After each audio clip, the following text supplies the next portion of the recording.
When the left talk about democracy, let's look at Zach Polanski of the Green Party. He goes on about reforms, fascist, Nazi, all the other sort of nonsense that he comes out with. And then he'll talk about democracy.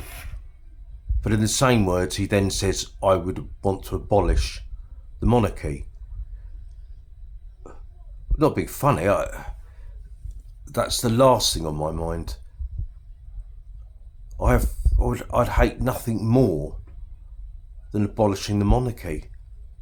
The millions, maybe billions, the monarchy raise on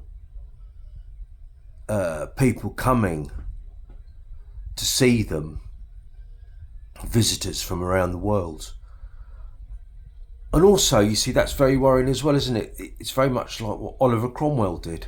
He started off speaking for what he thought the people wanted, took away certain powers, and then in the end, look what happened. Civil war.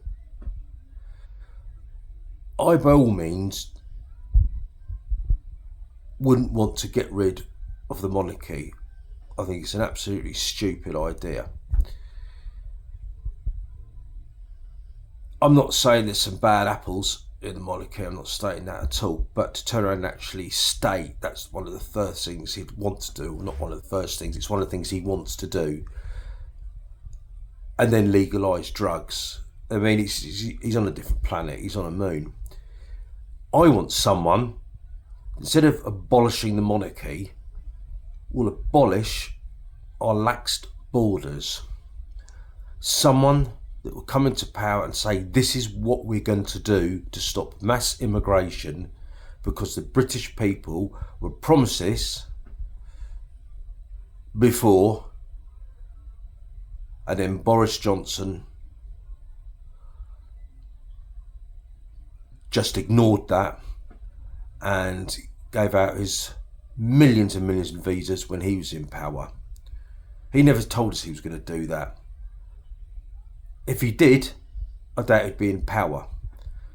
That's very much the same as, I believe, Tony Blair. He never once outlaid what he was going to do regarding immigration when he got into power.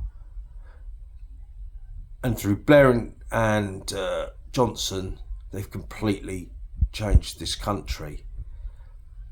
But I don't want another dictator in under the form of the Green Party.